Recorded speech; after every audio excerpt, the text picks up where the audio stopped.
Tim Heiss. Here. Ethan Lloyd. Here. Sarah's absent. Delia. Here. And Steve. Here. Okay, trust everybody's had a chance to review the minutes. If there's no questions or concerns, I'll entertain a motion. I'll make a motion to accept all minutes from last meeting. First, Second. second, all in favor? Aye. Alright. All right, there. Ready to go. Sorry. You're fine. Yeah, Sarah's in, okay. Beals, so first thing on the agenda is leak detection presentation. I just talked to Brad, he's about to walk in, so Okay. Brad knows me, but I'm Ryan Baker with E.J. Prescott. We are a utility supply company. Everything that involves water, moving water underground, we're involved with. So what we're going to present today is a Gooderman product. It's a leak detection. So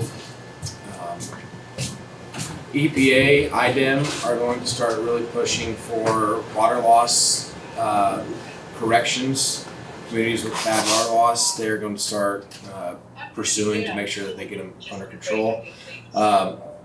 We need to be proactive with our leak detection, making sure that we are getting on our leaks, finding them, fixing them, and keeping our water loss at a minimum to protect our most important natural resource. So,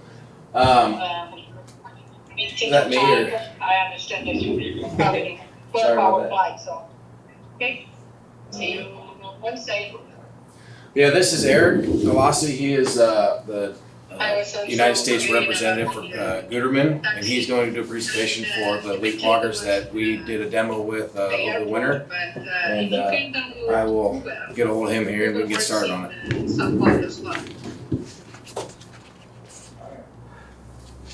Eric, we're ready when you are. Okay, very good. So, are you able to see us? Hold on, yes, I can see you. You guys hear it okay?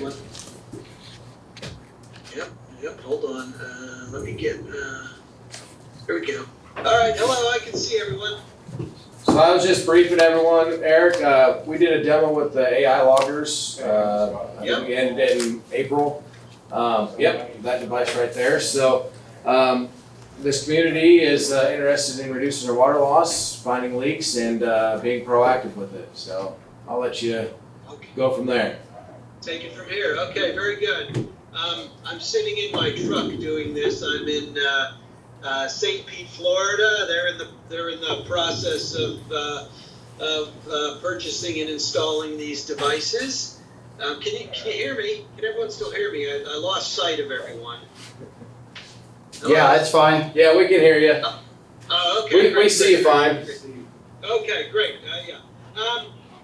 This is the zone scan logger. As Ryan, as you have seen, you've had a few of these out in your system for a demo. Very simple device, all stainless steel, waterproof, goes down on the valve. Magnetic connection sits on the valve. There's a SIM card in the device. It communicates daily, sending its data and receiving its synchronization commands from Zone Scan. A pretty easy, low maintenance device. It's powered by a C-cell lithium ion battery. You should get about 8 years, 6, 7, 8 years of battery life out of it.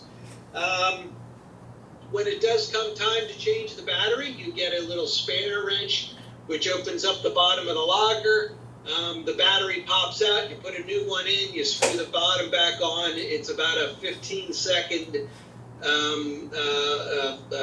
change out, and the logger gets put right back in the valve, and there's no reprogramming or anything. So extremely simple to use, extremely simple to change the battery and maintain.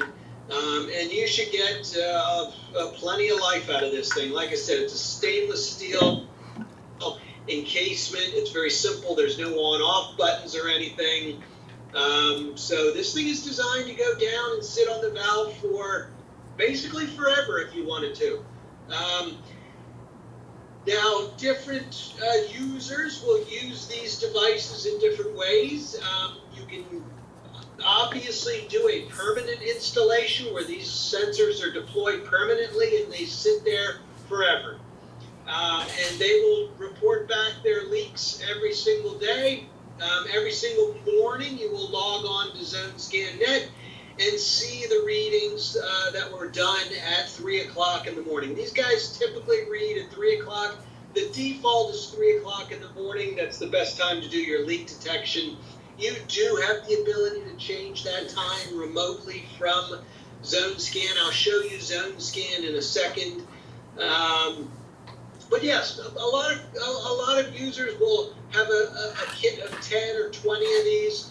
They'll deploy them, and you can move them around. You deploy them and let them sit for a month or so, find your leaks, fix your leaks, find those secondary leaks or leaks that occur after you fix the big leak. But then after you're happy with the area that they're deployed in, that everything's good, you can easily pick them up and move them to a new location, and they will continue to listen and do their job from the new location. We do have customers that will purchase a kit of these, 10 or 20 of them. They'll move them around for a year, find their leaks, fix their leaks, happy with the progress, and then they'll take those 10 and deploy them permanently somewhere. And next year they'll budget for a new 10 loggers. They'll get a new 10, they'll move those 10 around for a year, and then those 10 will be retired permanently somewhere. So they're continually building up a permanent deployment while also having a supply of loggers that they can move around as they see necessary during the course of the year. We do have a number of people that actually take this logger and write it on their hydrant spec. So when they purchase a new hydrant, the logger is also part of that required purchase as part of the hydrant spec.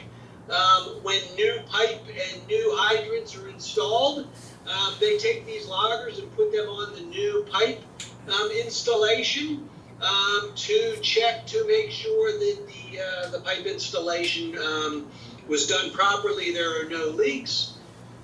After they prove the system is tight, then they have 10, 15, 20 loggers from that hydrant installation project that they just now start moving around. We have increasingly more customers that are doing that, putting the logger in their hydrant spec, particularly if you're doing a lot of new housing development or new pipe projects. It's a great way to get a nice supply of loggers into your possession. It also makes for that process of approving the new pipe installation, of maintaining and ensuring that it was done properly and there are no leaks on the system. So a lot of great uses for this device. If anyone has any questions, just speak up. I'll keep rambling on. I am going to share with you now what ZoneScan looks like. You're going to see my screen here in a second. How easy is it to move those from one location to another? You hear that, Eric? Let off, grab it, What? take I'm whatever you want. gonna answer quick. So she asked how easy it was to move them from location to location. Yeah, you pull the logger out from, so we're in the cold weather climate, so the one that he has a little nub stop antenna. That's for down south where their valves are this deep in the ground. They don't have to have enough. These will have antennas that are about 5 feet long that stick up at the bottom of the valve box. But we'll pull out the logger and we'll take it to our next location. We will grab it with our smartphone or our tablet, basically redeploy it in that certain spot, and it's good to go.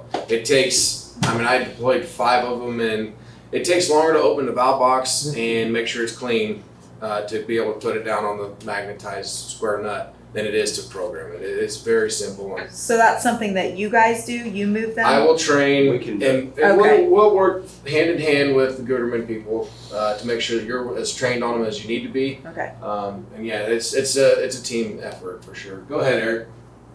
Yeah, as Brian mentioned, there is an app using an Android device. Now, if you purchase your loggers, you can purchase a Android tablet with your kit. But on the Android device, we do have an app that is designed to have you move the loggers. The only thing you need to do is when you move the loggers is establish the new latitude and longitude location of the logger. There's no GPS in the logger. It does not know where it's at. When you deploy the logger on the valve, you basically use the app to track and mark that latitude and longitude. And then that data then gets uploaded to the Guterman cloud, which I think you should see on your screen now. I'm sharing my screen. And this is what the Guterman cloud looks like. As you can see on, can you see my screen? We've got you. Okay. Yep. This is actually your deployment that we did, and you can see on the map these little dots with ends represent the location of where the loggers were deployed. So looking at the app, the data that's going to come in each day is viewed over on the right-hand side here. We have logger noise and correlations. They brought 6. Logger Deployed them. noise is going to be basically a Moved them 2 or number 3 from 0 times. to 100 of how loud or quiet the logger heard on the valve last night. You can see in your deployment, your loggers were in a relatively quiet area. They last reported, I think, on April 10th. And you can see you've got some loggers with some zeros, a 5, and a little louder of a 16 there. So that's your logger noise. I don't think you have any correlation. So I'll tell you what, I'm going to switch over to another project that I know has correlations. Dayton, Ohio.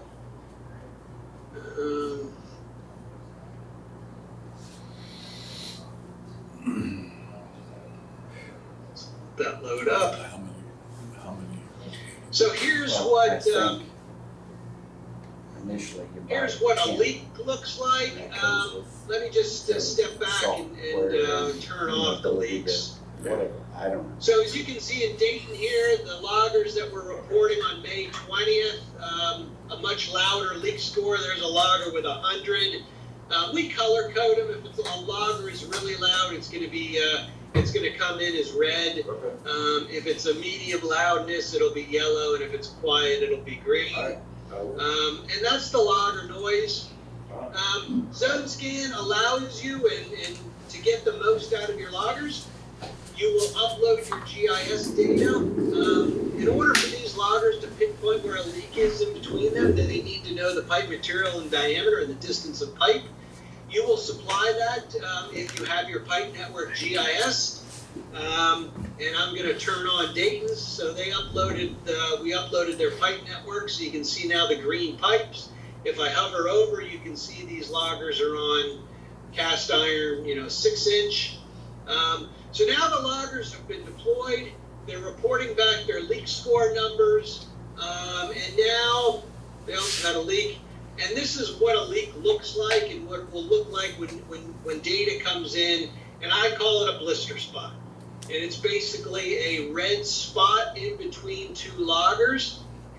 Correlations are your leaks. Going back, logger noise, as I mentioned, is just that logger reporting how loud or quiet it heard.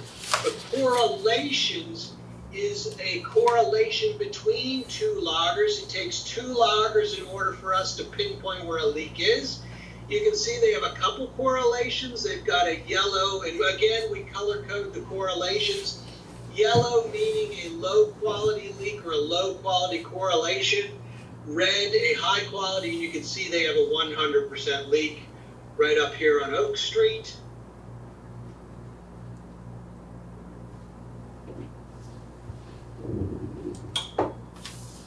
And there's their leak.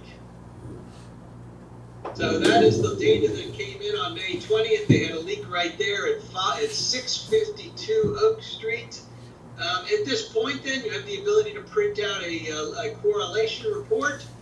With a couple clicks of the mouse, you now open up a report. Now I've got a printable or emailable page that I can send to my team that allows them now to go out and investigate the leak a little bit further. You can see, You have a map view of the leak. You've got also the street view, the Google car street view of where the leak is. And then down here in the little Excel spreadsheet, you have the closest street address, 652 Oak Street. You can see the distance L1 is the distance of the leak from logger number 1, 318.5 feet. Or distance number 2 is the distance of the leak from logger number 2. All leaks need 2 loggers to hear it, and this is what your correlation report will print out. It will print out it will show you and tell you the exact distance of the leak from those 2 loggers, and you can see they had a total pipe length of 850 feet. So these loggers were 850 feet apart.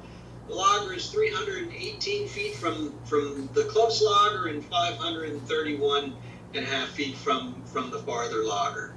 And so at this point, you go out into the field, and now you can do, either ground miking or whatever you need to do to confirm that that leak is there. And then finally, they aren't doing any events. Link go to someone who's doing events.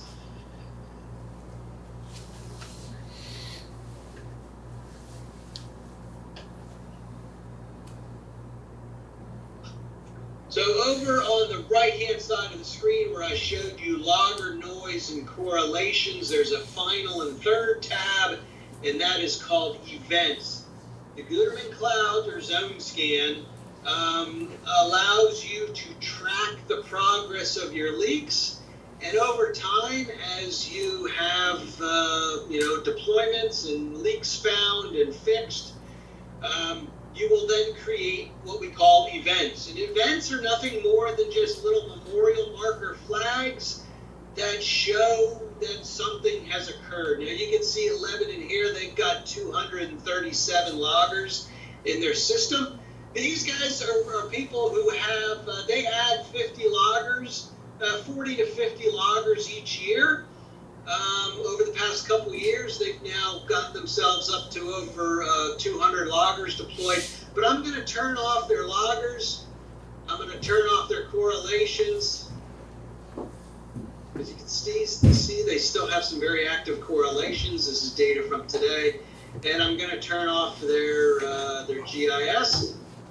So now we're only seeing the events. And events are these little memorial marker flags that indicate that something occurred there at some point in time.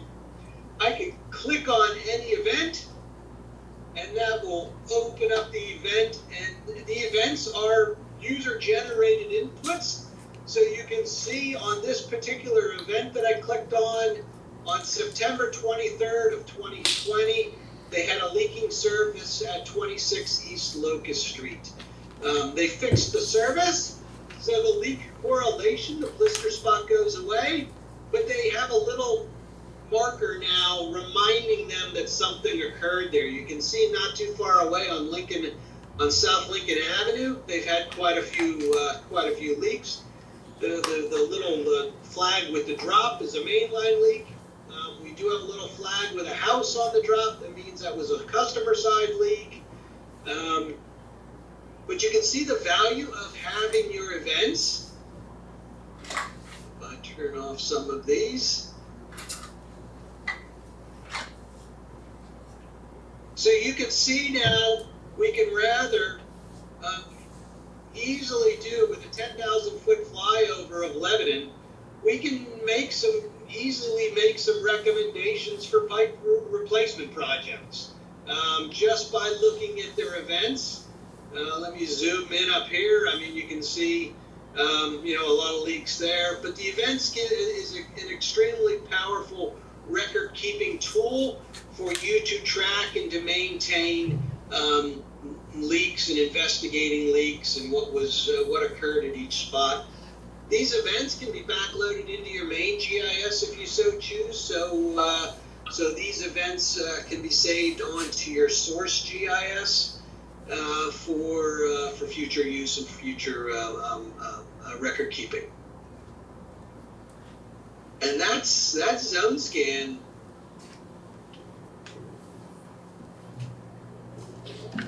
Any questions, Claire? Go ahead, Brad. We've got roughly, give or take, 25 miles of pipe. So it's expanded. It's a little more than that now, but generally, Yeah. if you got 25 miles of pipe, how many loggers are you looking at needing? Usually usually the way I do it is 6 loggers will cover a mile of pipe. So take 25 times 6, probably, about 125 loggers. So that's to put them in place and leave them and not do the moving. Okay. Yeah. Now, if you are interested in doing a permanent system where you're covering your system, if you send me your GIS, I will do a deployment study. I will plot where loggers should go, and we can get a very accurate count that way. But a real rough rule of thumb is 6 loggers per mile, or 6 loggers will cover about a mile of pipe in a grid system. So yeah, that'll give you that idea. But yeah, if you're looking at getting a number of permanent installation, if you can get me your GIS, I can certainly do a count.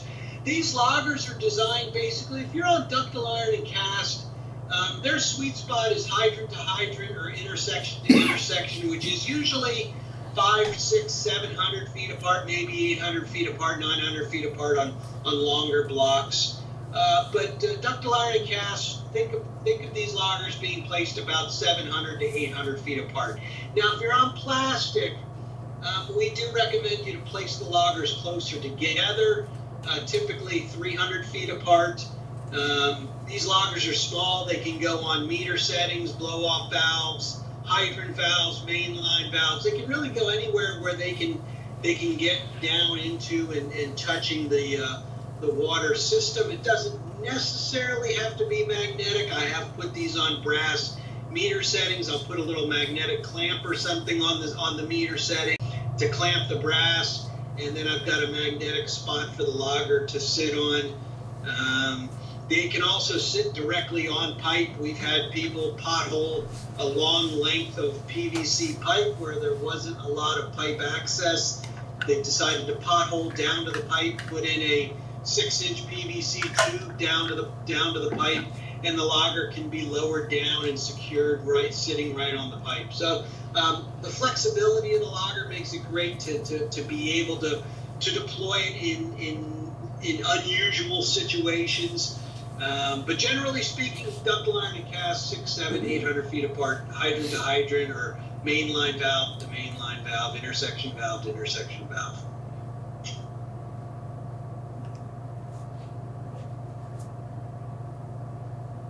Any other questions?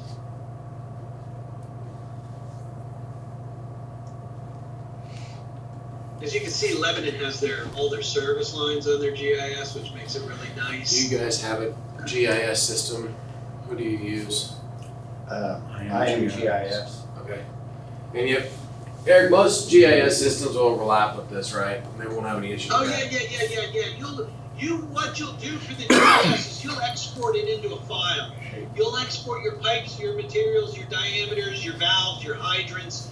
You'll export those into a KML file, which is basically like a Google Earth file. We use Google Maps to do our mapping, as you can see in the lower left-hand corner of this street view. And then I take that file and upload it into the cloud. So the GIS, once you send it to me, it is just a snapshot of from your source GIS, and that's how it'll appear on Zone Scan. If you make any changes to your source GIS, build a new pipe or add in new pipe or something, you'll just need to send me an updated file, because the GIS on Zone Scan does not communicate or have any interaction with your source GIS. It's just a file, a static file that gets uploaded into Zone Scan to help us pinpoint where the leaks are. One thing I'll note with this too is like Lebanon. Are you still in Lebanon? Yeah. This is right now. This was last night's data. Oh, yeah, this is real-time data. The Gooderman, yeah. That leak right here that I'm showing you, 836 Locust Street, if we got hopped in the car and went out there, that leak is running right now. So, with that being said, our Gooderman rep, our EJP, Eric's our Gooderman rep, our EJP Gooderman specialist has eyes on your stuff 24/7. You have any issues, we're there I can call Eric, or Brendan is the guy that helped us with the pilot. Call him and we get answers right now. And they're fantastic to work with. So just food for thought. Yeah, please understand, I'm more than just a Gooderman rep, but I am Gooderman. I am a Gooderman employee. I am the technical director for the Americas. I oversee the entire Western Hemisphere for Gooderman. I'm on the R&D team that developed this. I developed the zone scan that I'm showing you. So yeah, you are dealing directly, with us. EJP is our trusted partner to provide that boots on the ground support. I'm, as you can imagine, all over the world. I'll be leaving shortly for Brazil today. Ryan, as well as the EJP product specialist, Brendan, they have a direct line to me. There is not a lot of space between the end customer and the person who builds this stuff. So it's 2 degrees of separation, 1 degree of separation.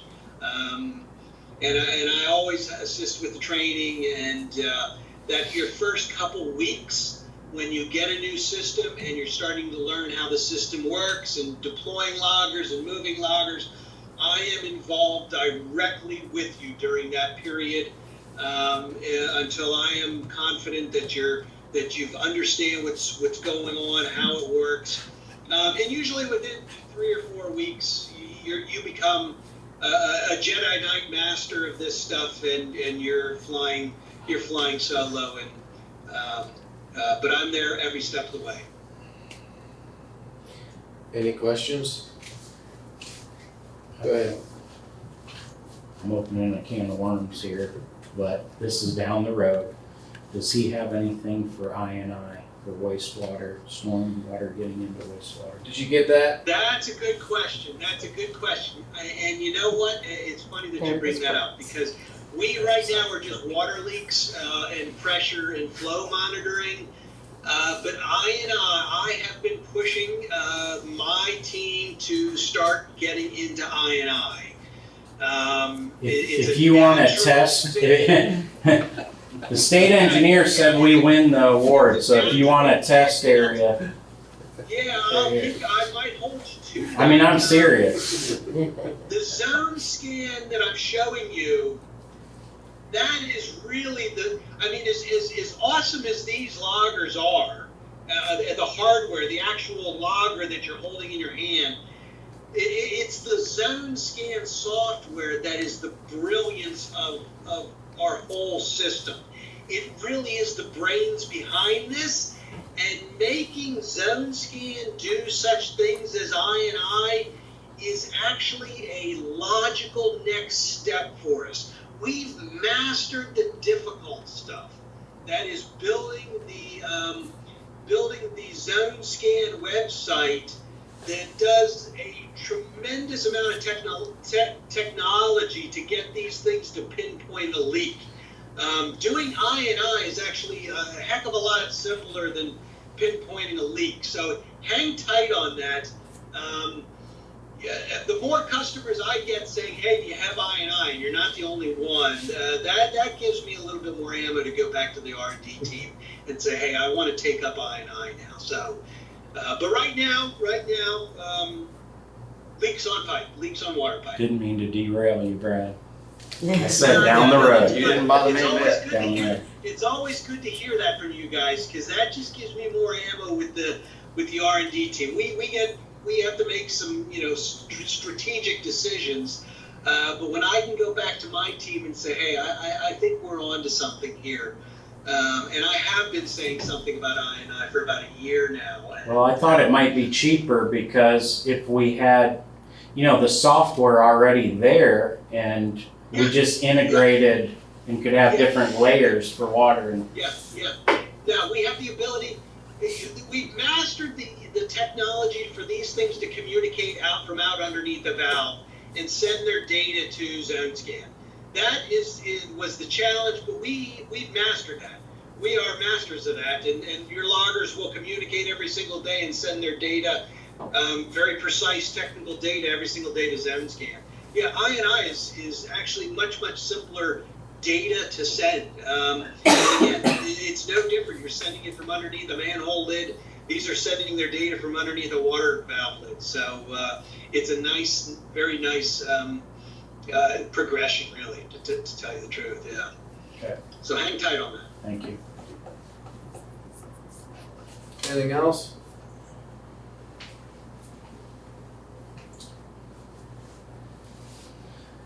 Eric, one All thing, right. Yeah. just the hertz frequencies that they use for eliminating crossover between electrical and water and road traffic and everything else. Yep.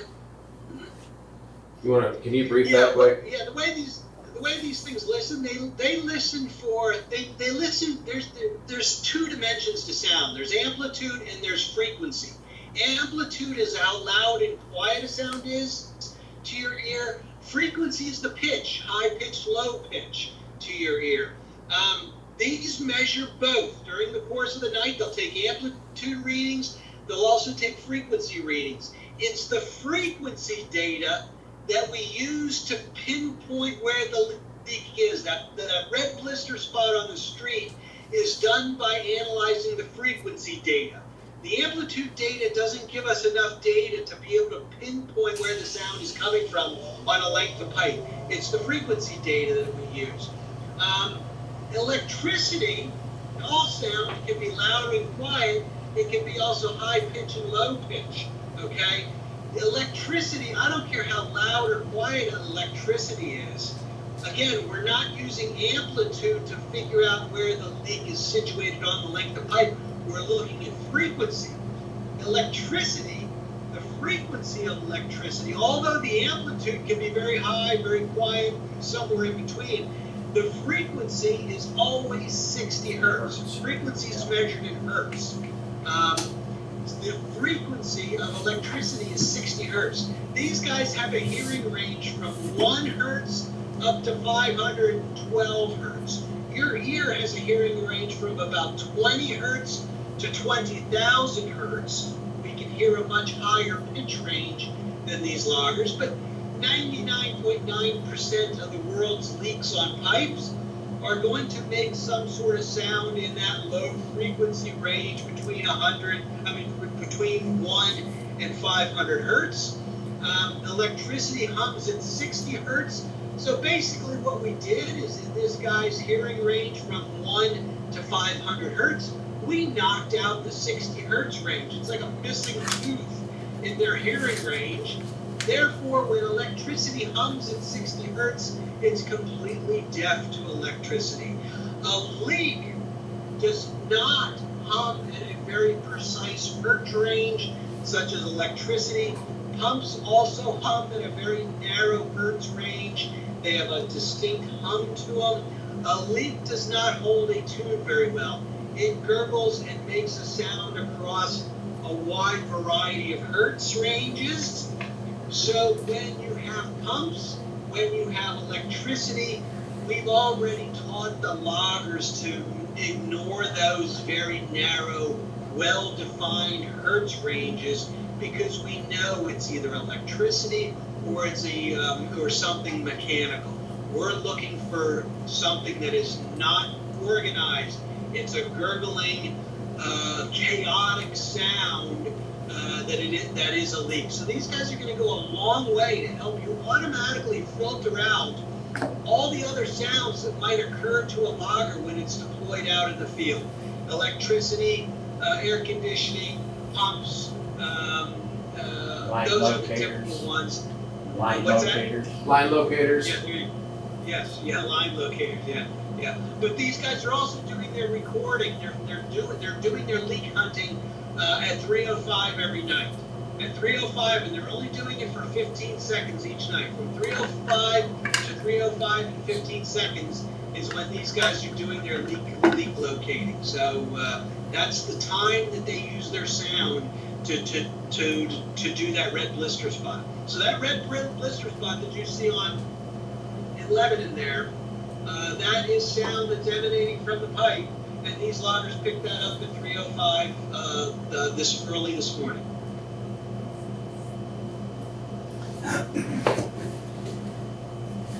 Anything else? Well, let's get into the part of what we gotta do on our end. Pay the money. Yeah, no, that's for you guys to discuss and, Yeah. and, Because they've got other business to tend to also. yeah. Eric, I appreciate it, and we'll be in touch. Quite welcome, quite welcome. And if you want me to do a count, get your GIS to me in a KML file format, and I can take a look at it, and I can do a quick propagation study to give you an idea of how many loggers you might need, or even if you have an area that you want to start with, send me the pipe, and I can give you a very accurate count. All right, very good. Thank you, Eric. Okay. All right, folks. Absolute pleasure. Thank Yeah. you. Thank you. Hey, have fun in Brazil. Oh yeah, I love it. It's always fun in Brazil. Yeah, take care. Ryan, what did you say typically people start out with, like 10 loggers? The pilots that I've sold, it's been 10, yes.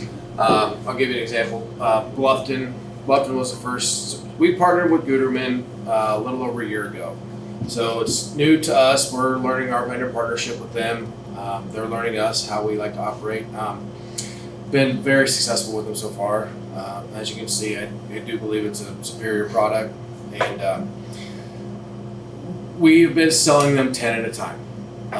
Bluffton bought 10, and about 2 months later, they called me and said, "Hey, we need. I got this in my budget. I need 6 more." And they're going to put it in their budget every year to buy more because they've seen how well they work, and they were getting sick and tired of lifting, shifting, and it's like this. Just leave them where they are and let them do their job that way. Geneva bought them,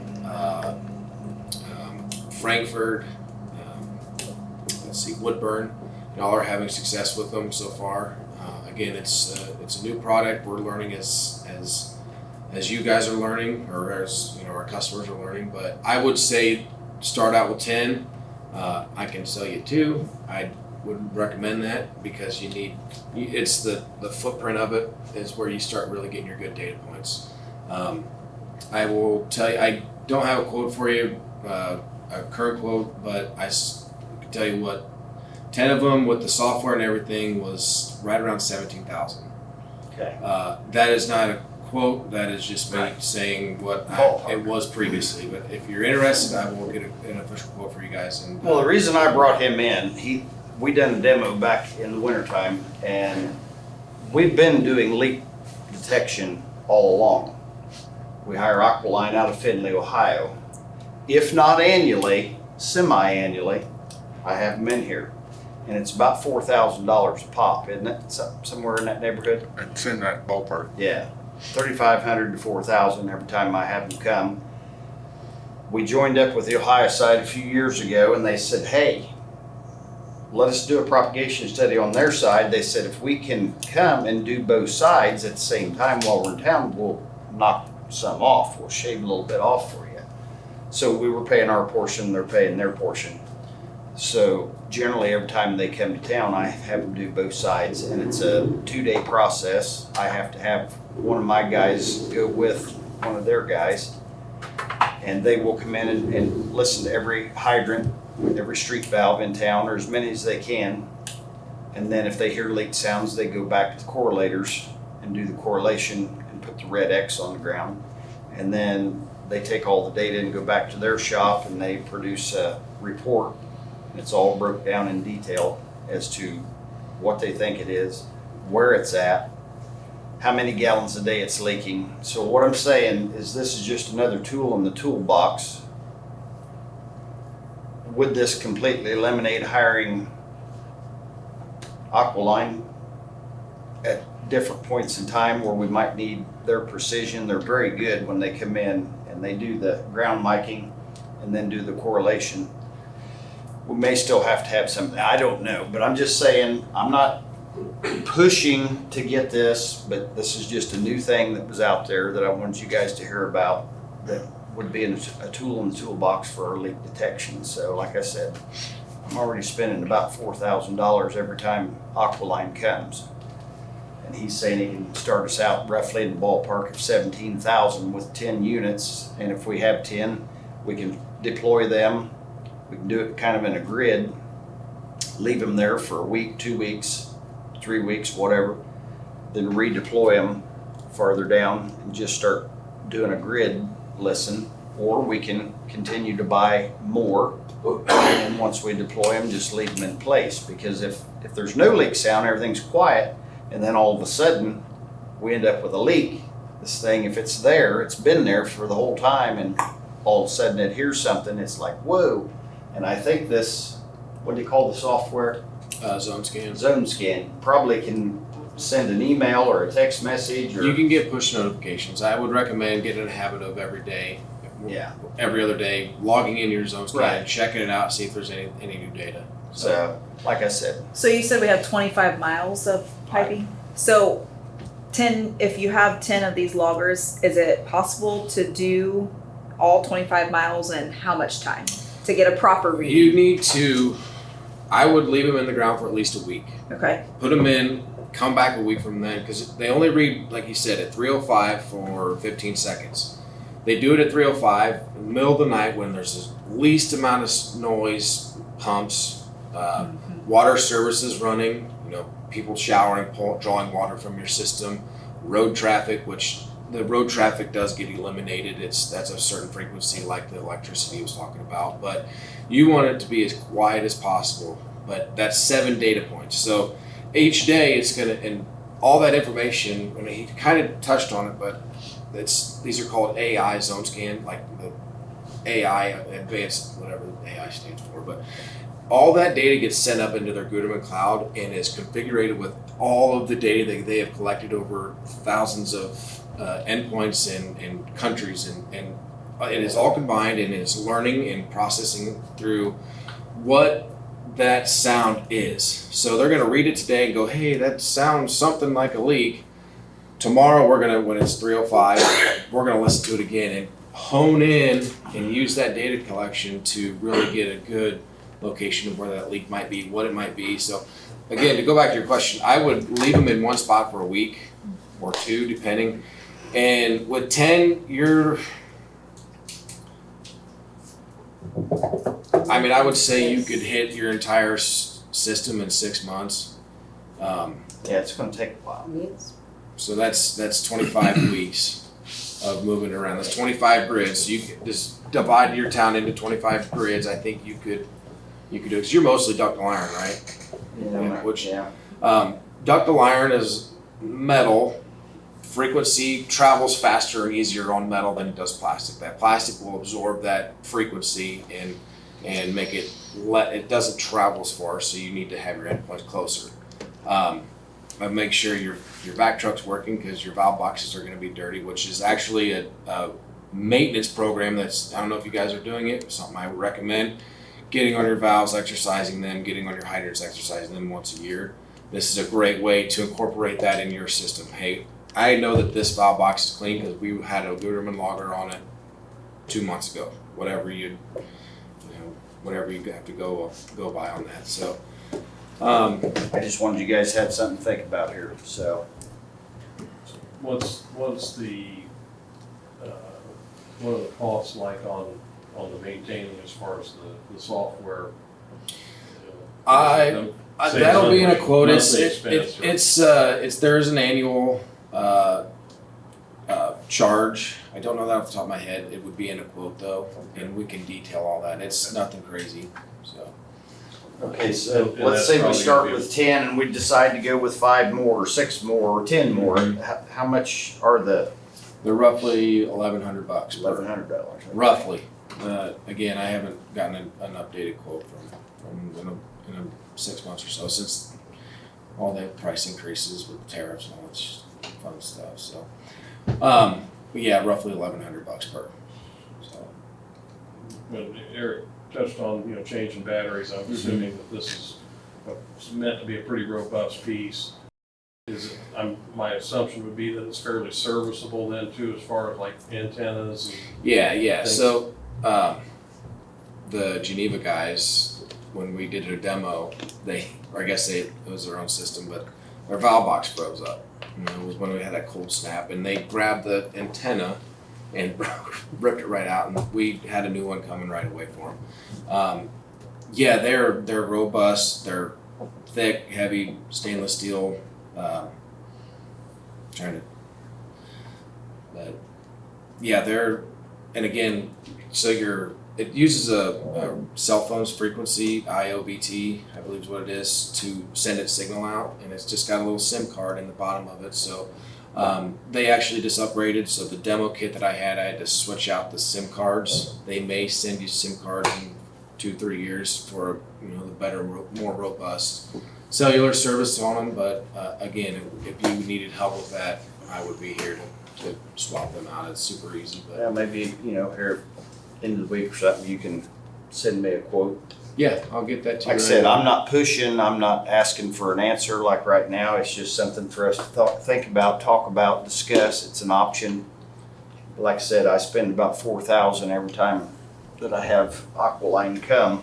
And with the thing of this is Aqualine could be here for 2 days and leave and say, okay, you got a little leak here, you got a little leak there. We go around and we fix these. Well, 2 days after we get those fixed, something else pops up somewhere else. So it's going to sit there and leak unless it shows itself. Where these things, if they were in place, they'd be, uh-oh, that wasn't there yesterday, but it's here now. So I know we've had some places where the leak detection was accurate and very good, and then we've had some struggles like the Howard Street crossing, railroad crossing, where we went, how many times did they check that? Couldn't find anything. yeah. And we had a very significant leak in the tracks. I do recommend, if you don't have a ground mic, We do. pairing a ground mic with it.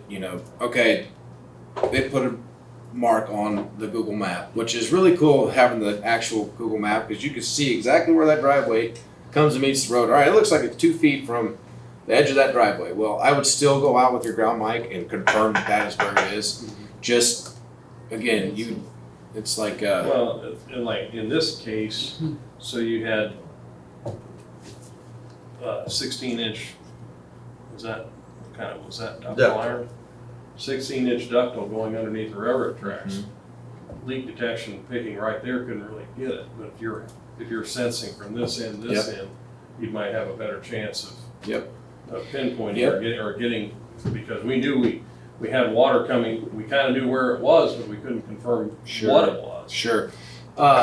What's your guys' water loss, roughly? Oh, You I pretty can't good with remember. it? What was that last report we got? I couldn't tell you without looking. It was down close to 10%, wasn't That's it? pretty good. It wasn't bad. Yeah. I remember looking at it, it actually surprised me it was slow as Yeah. it was. I don't remember exactly. Just last thing about it is nope. I would still recommend, if you're able to, if you know you got a small leak, surround that leak with the loggers. 65%, you probably can confirm the 65% of the time that leak's coming up right on top of the main, or where it's broken on the main. That other 40% of the time, it could be 5 feet, it could be 20 feet, and We've had to chase them. And this is where the beauty of this stuff comes into play. And rather than digging through someone's driveway and tearing up their concrete driveway because it's daylighting there, because water's going to find the path of least resistance, you're pinpointing exactly where you need to dig, and you're not tearing up property and having to replace. You have to replace a couple concrete driveways. You're going to pay We for the chased system. 120 feet one time down there on Yeah. Debo. Brad, I'll get you a quote for 10 of them, and we'll go from there. But it's a Okay. pleasure meeting you guys. And Alrighty. you got my card. If you need anything, give me a holler. Appreciate it. Yes, sir. That's better than working on our lease, right? Thank you. All All right. Yep, take care, guys. Yeah, thank you. Thank you. Department reports. Brad? I don't really have anything out of the ordinary. We've got Daystar boring in town. That's where I just came from. I should still be there, but I'll get back. But there's a service that fed off of Plum, went back to Joe Wood's building, and then it split off and went north, fed the first building to the north, went on north, fed the next house, went on north, fed the next house, the little 2-story building there that used to be a tattoo shop. And then today we found that there was a galvanized line in that pit that was fed off of that also that went north, I think for the next house, because there never used to be water main out front on Plum Street. But then once they got the water main, they tapped it and brought it over and took 2 services for that house and the next one. So the meter pit for the existing one that we're working on is in the backyard of the neighbor's property, and they've got a pretty severe leak. And he's got a garage and a porch with a roof, and the leak's up under his concrete. So I told him, I said, the only way we're gonna fix that is to tear up your concrete. I said, my only other choice is to come around, tap the main on Plum, have Daystar come in and punch it over through, and we'll abandon that section. So that's what we're doing. But it'll be much, much better than what it was. I mean, we're having to pay a $2,800 boring bill, but you gotta do what you gotta do. So anyway, I don't have anything sideways that I can think of. Steve, you got anything we've talked about? It's just business as usual. Everybody pounding nails and tightening screws. So The only thing I've got is, I don't know if you remember last year, this fall probably, when we talked about doing several pipe patches on a main off of Park Avenue when the house was built next to Steve's house, and we connected a house to a main that hadn't ever been really any connections made. And there's those corrugated pipes, there's like, I don't know if there's 6 or 8 of them that got reinstated during our liner project that shouldn't have. They've got roots coming in and visible mud. I'm trying to get Coolies to update. Last fall, we decided to wait until this budget. It's been crazy busy, and it's been on my mind to get that done. I've asked for probably a month now for an updated quote. I'm having a real hard time with contractors. I don't know about you, but it's like trying to get stuff done. It's almost back to COVID type. Just no response. I mean, they just don't respond. So real quick, I'm gonna jump in. I'll stay if you guys want me to stay. If not, I need to get back to that job. So, does anybody got questions for me or anything? Okay, I'm just gonna bow out. So that's gonna be coming if I can get that quote, so that's all I've got. Okay. I just have 2 condemnations and I'll propose them. The first is at 218 West Division Street. It's the big greenhouse off Division. It's vacant. We had a report of possible squatters there. I didn't see any like doors kicked in or anything, but there's an open window upstairs that appears to be broke. The home's condition itself's in pretty rough shape. Rotted wood in the soffit area. I'll pass that around. Some of the foundation looks cracked. The back deck is just completely fallen and definitely a safety hazard. Chimney's falling apart. It looks like it's falling on top of the roof. Age of the roof itself's beyond its expectancy and got some soft spots. So I'm proposing that we would condemn this property that's owned by an LLC out of Indianapolis, which is also which is also covered by another LLC. So I'm not optimistic that we'll get much feedback from them, but I propose we condemn it under the emergency ordinance so that we can ensure no one rents that and lives there. Okay. I'll make a motion. Okay, Steve made a motion for condemnation of 218 West Division Street. There's a first, do we have a second? I'll second. Give you a chance to look at the pictures and everything, but I know what y'all is. you're familiar.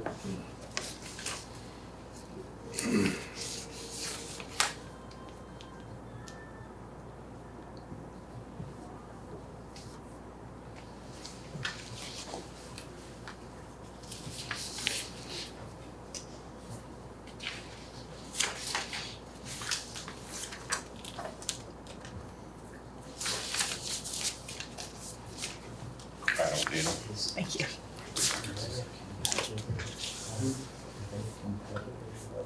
I don't know, true. What's that? Is EJP a competitor of Eric Nugent, or do they work with Eric Nugent Utility Supply? They'd be a competitor.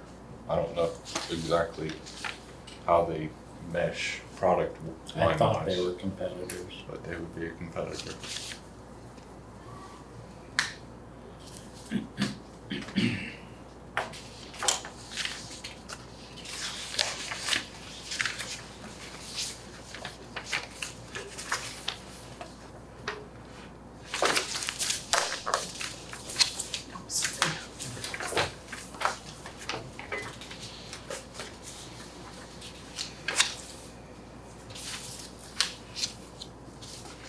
Are they actively trying to sell or rent that place right now? Is there a sign in the yard or? Not anymore. Okay. There was a sign by the Village of Real Estate, the yellow sign. Yeah. It's no longer there, but it still has an LLC as the owner. So Yeah. I don't know if they're planning on trying to rent it out, but Right. The conversation was we got a complaint, so I forwarded it to Kyle. Mm-hmm. Complaint was a squatter living inside there. Mm. I don't know. I don't think we found anybody or any sign of anybody, but that was the complaint. That's what initiated the report. Kyle evaluated the property once again and identified that we just need to get it boarded up. Okay. You can look at the second one, but I'm going to make a motion on that one too. Okay. So we have the motion on the first, on 218, and Keith seconded, correct? And so all in favor? Aye. Opposed, the same? Okay. So the next one you're talking about is 529 North Howard? 529 North Howard. It's actually like a barn. It used to be a home in front of it that burnt down, but it's missing all the sides. It's missing most of the roof. Some of the roof looks like it could blow off at any point. We've had complaints about this property. I actually reached out. It's the registered owner is UCOH LLC, which is John Desmond.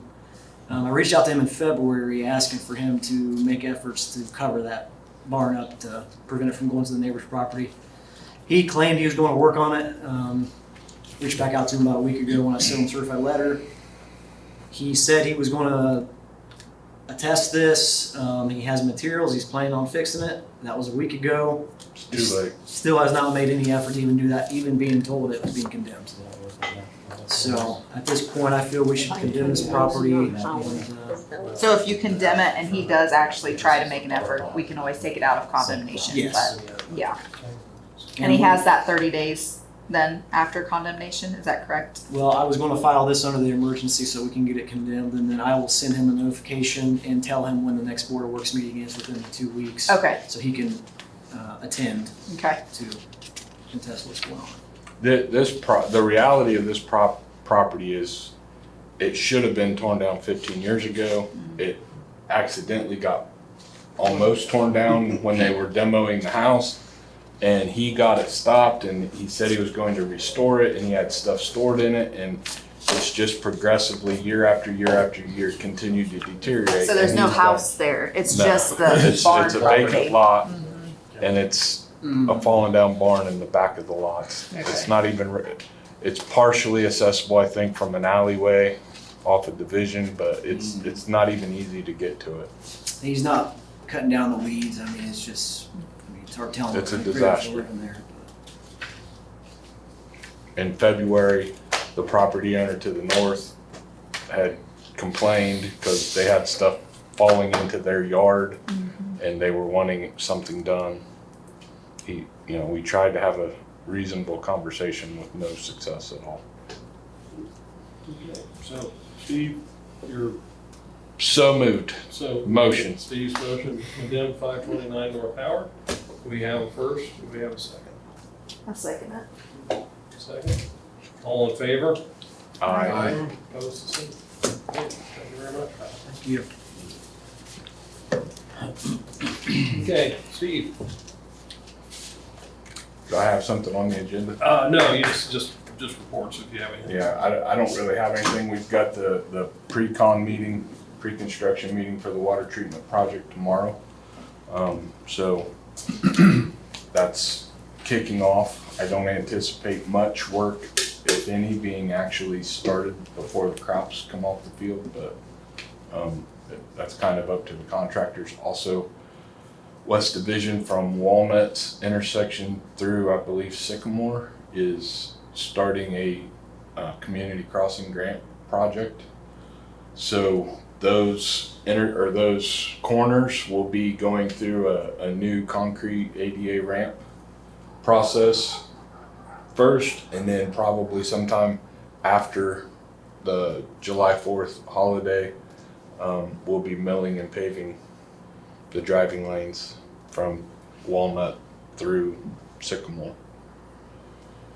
And I think that's it. Is the triangle out there by Jackson Pike still getting redone, like when they put the road through? So that's a funny story on that project. So CSX fought against the project, said we couldn't touch their footers, said we couldn't dig underneath the railroad overpass. Mhm. Fought them on that for 2 years. Finally produced the right engineering process for them to approve it. Took it back to NDOT, said CSX has finally approved this. We're ready to go to the next phase, which is buying easements, and NDOT said that it took too long and you'll never get the easement secured and nothing's going to happen. So that project in total, we worked on it for about 4.5, almost 5 years, and CSX threw out an anchor and basically just refused to communicate for about 14 months. So we have all the work done. We know what CSX now will approve. All of those documents are still ours, but we would have to reapply through NDOT.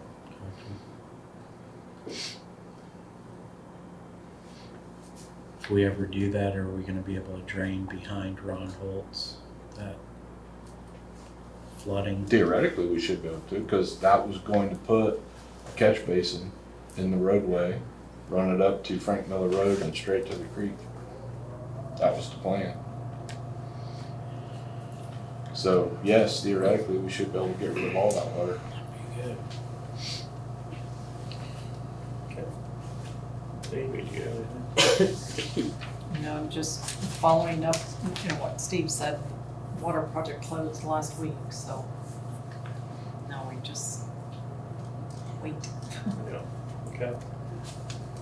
We do have an old business pool update. Is there anything we need to as far as So where we're at? a multitude of things. The guards are doing a great job. The pool's open.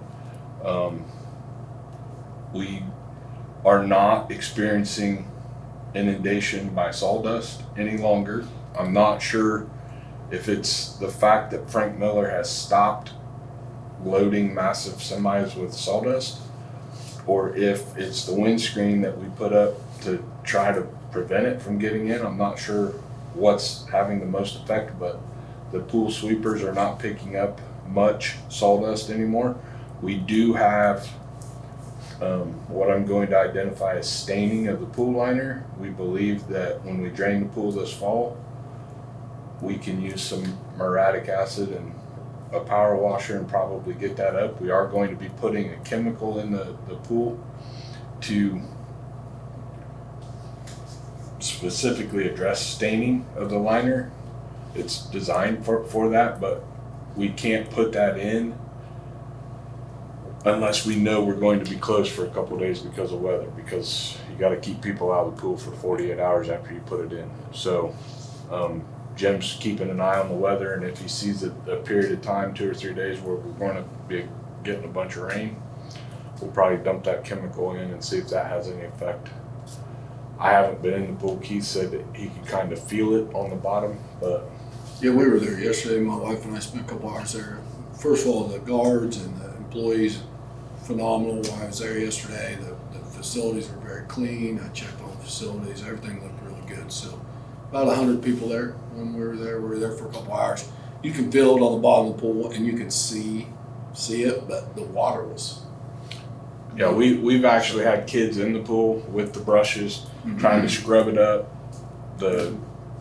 It looks better. Yeah, It looks better than it did last what are week they and the called? week The before. pool sharks or whatever the Yeah. vacuums are. We've got 2 of those running 24 hours a day in there. I mean, except when we're open. But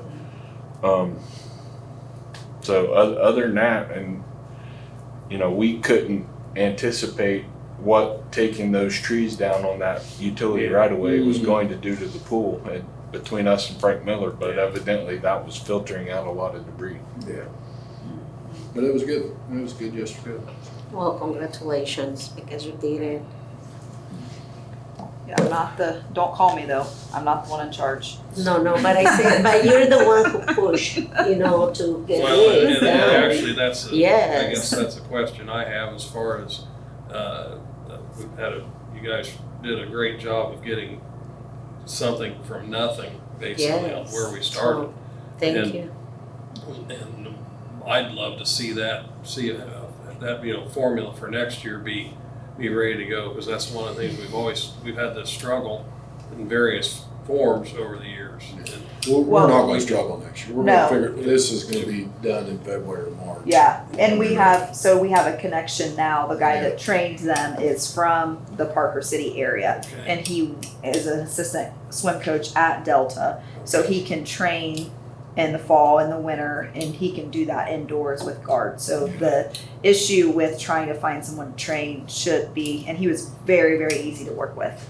So he was very flexible. I mean, I called him and said, I need him trained, and he was leaving on vacation, and within a week these are the times, here are the 3 days, this is our rain day, and he leaves the next day. So he was very, very helpful. Great. And I really want to try to keep that group of kids intact. So that's going to require us to maybe do a pizza party or something in the fall, maybe have some CPR, tacos. Maybe do some CPR training, do some indoor activity where they come back together, so we're not losing that core keep group. some cohesiveness there, and then continue to build on that, because you got to have the turnover. People graduate and move on. They keep moving on. So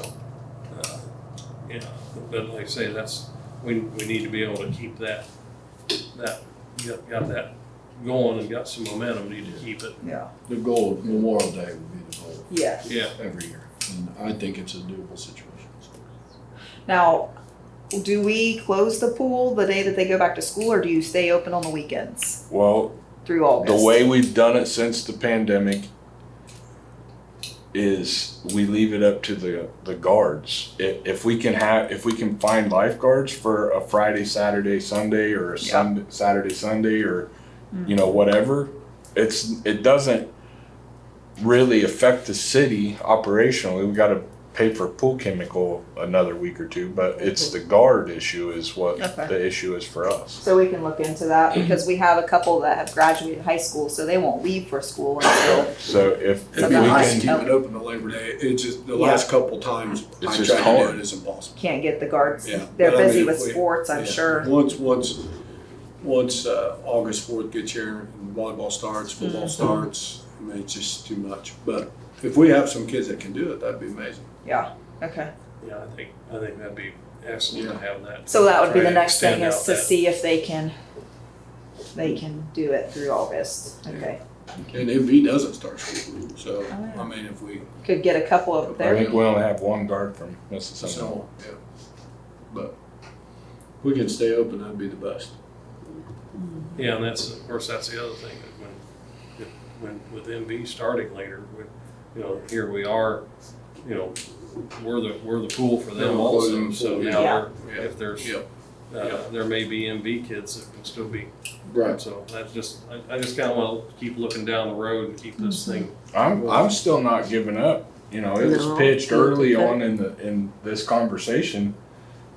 You know, there's some communities that are falling back and depending on some, you know, retired people and adults to be lifeguards. I'm not giving up on that possibility No. either. I mean, if we could find those people, Tread water for 2 minutes and swim 200 meters.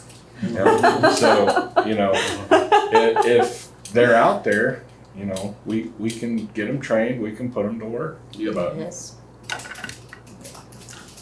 So any feedback on how the concession stand's going? I've heard, and I talked to Emma about that specifically today when I went for lunch. She's heard no complaints whatsoever. I've heard no complaints whatsoever. I think it was a little bit of maybe a shock to people's system because it's not just full of sugared candy and stuff like Mhm. that. I don't There's think they some have more- it. I'm not sure they have Yeah. any candy. I think there's some healthier options like their homemade frozen pickle pops and things like that. I think that's a good thing. I think The tell-all is gonna be whether they made Yeah. any money or not. you know, But there was people buying stuff, Yeah, they said It they ran wasn't out of as- boba like the first day. yeah. They did. You know, but in concession world, I mean, as far as athletics go, the more simple things you've got, the more money you're gonna make. So, I mean, I'll be interested. They did have a line outside of the pool yesterday because they opened up that outside window. Mhm. So Oh, that yeah. was nice, but we'll see. Okay. That was something I think I saw in last week's minutes that was brought up about if it's an outsider, like an outside entity using the concession stand, that they were charged. That was last. Was that last meeting? Okay.